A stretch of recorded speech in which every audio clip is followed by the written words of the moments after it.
Sana garaştım. Sözleri Günnogdu Niyazowankay, Sadi Sabir Rızaewankay. Yerini yetiriye Türkmenistan'ın atqadanın artisti Annoguli Murat Durdiyev.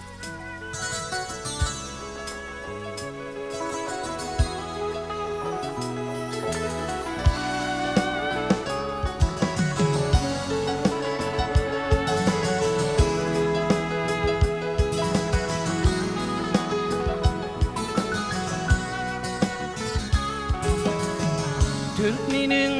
nurana güdül gıybari Nurana kim uğudun güler güdürü Arasından sayla aydık birini Ken karıştım sana ediydim Sana karıştım gülüm karıştım Baktı günüde Karıştım ediydim, sana karıştım Gülüm karıştım, baktı gününe Ence karıştım ediydim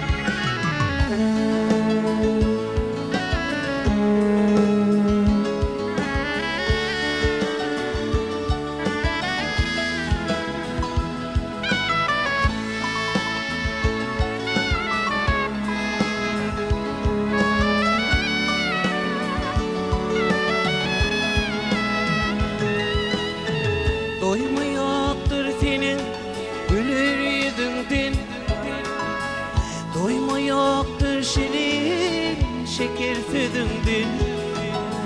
Dönmerin min ediydim derin sözümdün Ken karıştım sana ediydim Sana karıştım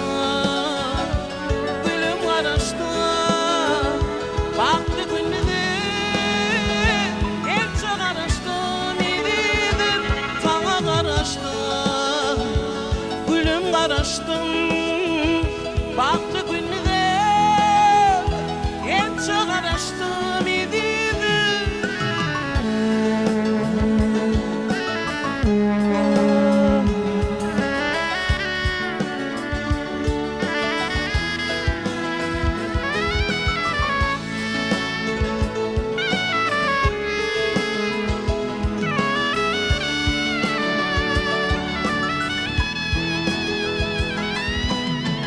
Gel dedim, gel bugün karışyan sana Aşkın şehrine, aşkı vadımda Bilece tirane, tirdar yolunu Ken karıştım sana ediydim